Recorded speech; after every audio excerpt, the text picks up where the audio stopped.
नमस्कार दोस्तों, मेरा नाम है शिवांश और आप मेरा चैनल देख रहे हैं जॉब फेयर। तो MECL यानी मिनरल एक्सप्लोरेशन कंसल्टेंसी लिमिटेड, ये एक मिनी रत्न कंपनी है जो कि भारत सरकार का एक उद्यम है। ठीक है, ये मिनिस्ट्री ऑफ डिफेंस के अंतर्गत आता है, जो कि महाराष्ट्र में आपका जो है ये रहने वाला है। इन्होंने जो है यहाँ पर recruitment for non executive post के लिए वैकेंसियाँ रिलीज़ की है, जिसमें जो एलिजिबल है ITI BSc graduate CA BCom पास कैंडिडेट्स है, इनकी यहाँ पर परमानेंट बेसिस पर वैकेंसियाँ रिलीज़ की गई है। ठीक है, तो बात करते हैं यहाँ पर जो पहली जो पोस्ट है अकाउंटेंट की है, तो इसमें जो आपकी नंबर ऑफ वैकेंसी 6 निकाली गई है और 6 ही जो वैकेंसी है इसमें बैकलॉग की है, यानी जो पिछली बार रह गई थी वे है। 6 में से दो OBC NCL की है, 3 जो है SC की है और 1 ST की है। ठीक है, इसमें जो आपके पास क्वालिफिकेशन जो आपके पास ग्रेजुएट या पोस्ट ग्रेजुएट आप होने चाहिए with intermediate pass of CA या ICAA से जो आपकी क्वालिफिकेशन होनी चाहिए। एक्सपीरियंस इन्होंने यहाँ पर 3 साल का मांगा है। 3 year post qualification relevant experience after passing intermediate of CA ICAA in account work. ठीक है, यहाँ पर जो मैक्सिमम एज है यहाँ पर आपकी 30 रखी गई है।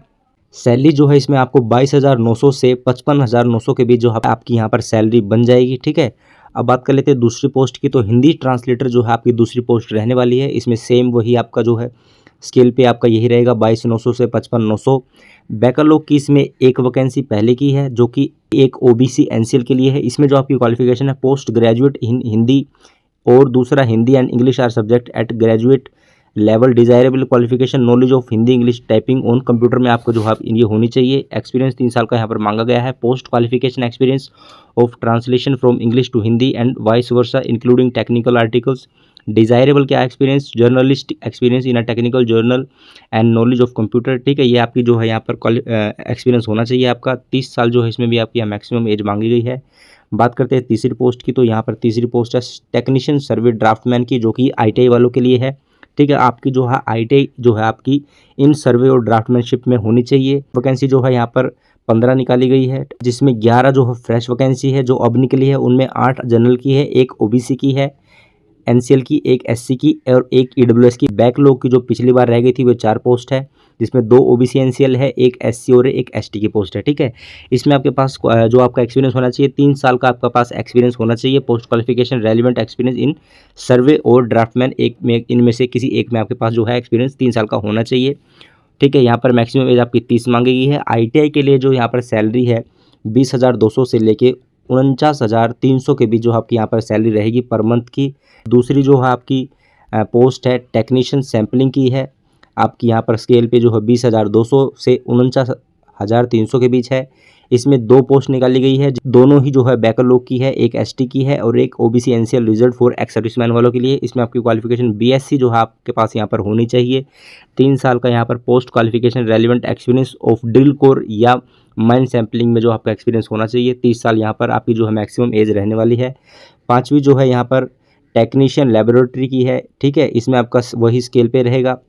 3 जो है बैकलॉग की पिछली वैकेंसी है, इसमें 1 OBC NCL की है, 1 ST की है और 1 एक्स सर्विसमैन की है और 1 ST reserve for ex serviceman वालों के लिए। ठीक है, यहाँ पर जो आपकी क्वालिफिकेशन BSc आपके पास होना चाहिए इन केमिस्ट्री में या फिर फिजिक्स में या फिर जियोलॉजी में।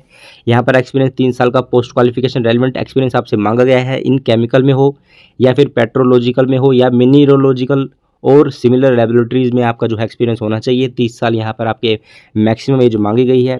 6ठी पोस्ट की बात करते हैं जो कि असिस्टेंट मटेरियल की है। यहाँ पर स्केल पे 20,200 से 49,300 रहेगा। फ्रेश वैकेंसी यहाँ पर टोटल जो 16 वैकेंसी है, जिसमें फ्रेश वैकेंसी जो 11 है और बैकलॉग की जो है 5 वैकेंसी अलग से है। तो फ्रेश की हम बात करें तो 5 जनरल की है, 3 OBC की NCL की है, 1 SC की, 1 ST की, 1 EWS की है। ठीक है, और which one reserve for PWD AMA 3 reserve for ex serviceman वालों के लिए है। बाकी जो 5 बैकलॉग की है उसमें 3 SC की है, 2 ST की है, of which are reserve for PWD VH। ये ठीक है, ये आपकी वैकेंसी रहने वाली है। इसमें आपकी क्वालिफिकेशन ग्रेजुएट विद मैथमेटिक्स और BCom आपके पास होना चाहिए, चाहे तो आप ग्रेजुएट मैथमेटिक्स से हो या फिर आपके पास BCom हो। सर्टिफिकेट हो आपके पास टाइपिंग का in 40 word per minute in English from government recognized institute board से जो आपका पास एक टाइपिंग सर्टिफिकेट होना चाहिए, जिसमें जो आपकी स्पीड 40 वर्ड पर मिनट की आपकी होनी चाहिए। इसमें एक्सपीरियंस आपसे 3 साल का मांगा गया है। Post qualification relevant experience after passing qualification at in handling engineering and technical stores में जो है एक्सपीरियंस आपके पास होना चाहिए। मैक्सिमम एज यहाँ पर 30 मांगी गई है। बात करते हैं यहाँ पर 7वीं पोस्ट की असिस्टेंट अकाउंट्स की, जो इसमें आपका बेस स्केल पे है 20,200 से 49,300 रहेगा। फ्रेश वैकेंसी जो है इसमें 7 निकाली गई है, वैसे टोटल यहाँ पर 10 है, तो 7 जो फ्रेश वैकेंसी उसमें 3 जनरल की है, एक ओबीसी एनसीएल की है, एक एससी की है, 2 ईडब्ल्यूएस की है, ठीक है। बैकलॉग की जो 3 है उसमें एक जो है जनरल वालों के लिए है, PWD reserve for PWD, 1 ST PWD की, और एक OBC NCL reserve for ex serviceman वालों के लिए है। इसमें आपकी क्वालिफिकेशन आपके पास बीकॉम होना चाहिए। Desirable qualification post graduation in commerce में या फिर finance and knowledge of computer के आपके पास होनी चाहिए। ये आपकी क्वालिफिकेशन 3 साल का यहाँ पर सेम एक्सपीरियंस मांगा गया है। पोस्ट क्वालिफिकेशन रेलिवेंट एक्सपीरियंस इन अकाउंट्स वर्क की, ठीक है। डिजायरेबल एक्सपीरियंस जो है एसएपी ईआरपी एफआईसीओ पे जो है आपका यहाँ पर एक्सपीरियंस होना चाहिए। 30 यहाँ पर मैक्सिमम एज आपकी रखी गई है। 8वीं पोस्ट की बात करते हैं अब। इसमें जो है स्टेनोग्राफर जो आपकी 8वीं पोस्ट रहने वाली है, इसमें आपका वही ग्रेड पे रहेगा 20,200 से 49,300।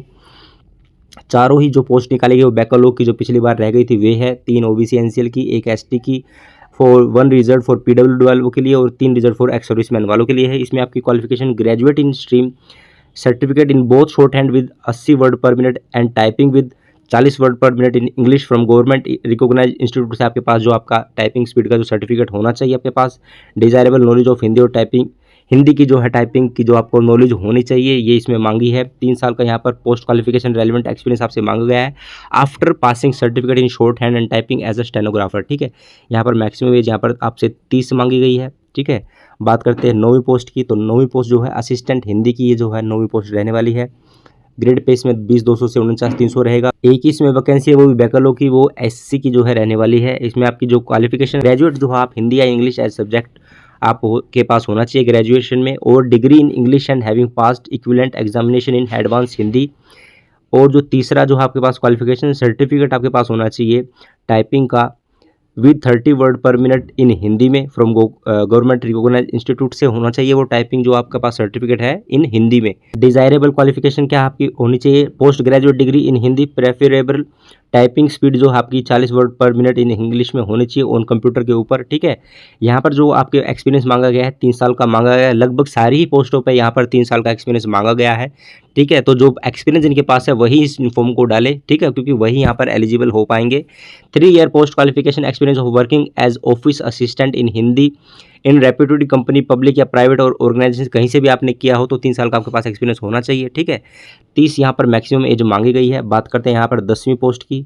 अब ये सारी आईटीआई की पोस्ट अब आएंगी, तो पहली जो थी वहाँ पर हमने ऊपर आईटीआई की बताई थी। अब ये दूसरी जो ट्रेड थी आईटीआई की यहाँ पर इलेक्ट्रीशियन की है, 20,200 से 49,300 यहाँ पर आपका बेसिक पे सैलरी इनके बीच में आपकी रहने वाली है।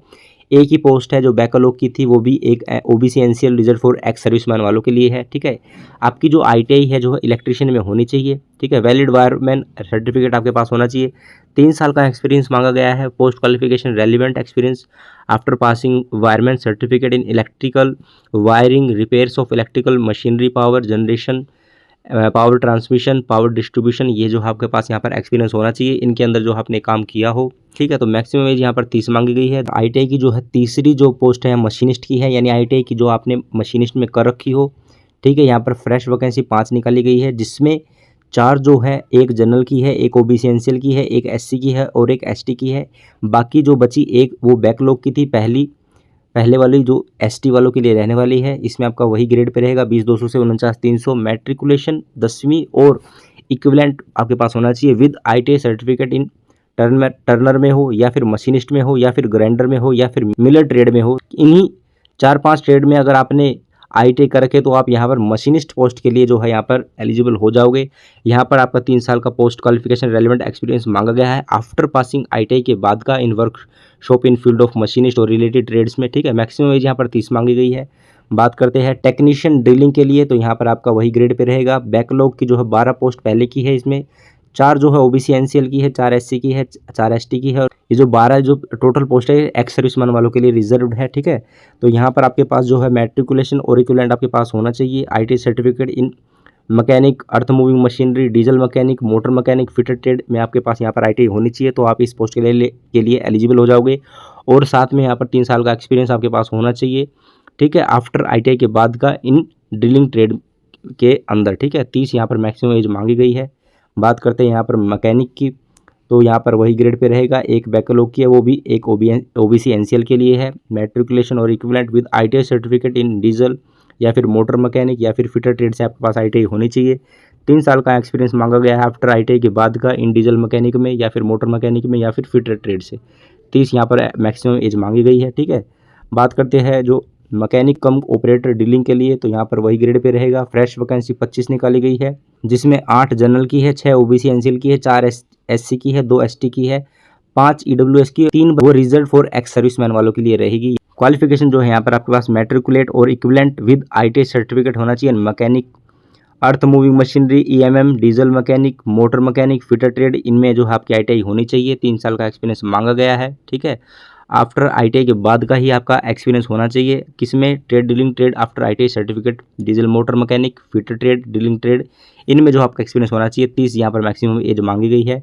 बात करते हैं यहाँ पर अब जूनियर ड्राइवर की, तो यहाँ पर जो है ये पोस्ट की जो है 19,600 से 47,900 के बीच जो आपकी सैलरी रहने वाली है। फ्रेश वैकेंसी है, 6 पोस्ट निकाली गई है, 4 जो है जनरल की है, 1 ओबीसी एनसीएल की है और 1 एससी की है, ठीक है। एक जो बची वो रिजर्व फॉर एक्स सर्विसमैन वालों के लिए है। आपके पास इसमें 10वीं और इक्विवेलेंट होना चाहिए। प्रोसेसिंग वैलिड लाइसेंस होना चाहिए आपका for driving light and heavy vehicles का, ठीक है। 3 साल का यहाँ पर post qualification experience of driving के अंदर आपसे मांगा गया है। थोड़ा बहुत आपको maintenance of light heavy vehicle and also articulate trucks on high हिली एंड रफ टेरेन में जो आपने कुछ चलाया हो, तो यहाँ पर आपका 3 साल का एक्सपीरियंस होना चाहिए। 30 यहाँ पर मैक्सिमम एज मांगी गई है, ठीक है। तो यही जो पोस्ट थी जिसमें ITI, BSc, post graduate typing वाले, ठीक है, सीए और जो है बीकॉम वाले जो है यहाँ पर एलिजिबल हो जाएंगे। तो अपनी अपनी ट्रेड वाइज और एक्सपीरियंस के हिसाब से इस फॉर्म को डालेंगे, ठीक है। ये सारी जो वैकेंसियाँ परमानेंट रहने वाली है और अच्छी सैलरी आपको मिलेगी, तो आपको जरूर इस फॉर्म को भरना है, ठीक है। और अपने आईटीआई दोस्त के साथ और जो आपके ग्रेजुएट दोस्त हैं उनके साथ इस वीडियो को शेयर जरूर करना है, ठीक है। और चैनल को मेरे सब्सक्राइब कर देना है। अब बात करते हैं यहाँ पर सिलेक्शन प्रोसेस की, तो selection process with entail short listing of candidate based on academic credential, relevant experience and suitable experts के माध्यम से जो आपको यहाँ पर शॉर्ट लिस्ट किया जाएगा। क्या होगा? पहला रिटन टेस्ट होगा आपका, फिर आपके डॉक्यूमेंट वेरिफिकेशन होगी, फिर आपका स्किल टेस्ट होगा यानी ट्रेड टेस्ट, ठीक है। यानी 3 जो है आपके यहाँ पर स्टेज रहने वाली है। पहला रिटन, डॉक्यूमेंट, फिर स्किल टेस्ट जो है कि ट्रेड टेस्ट है, ठीक है।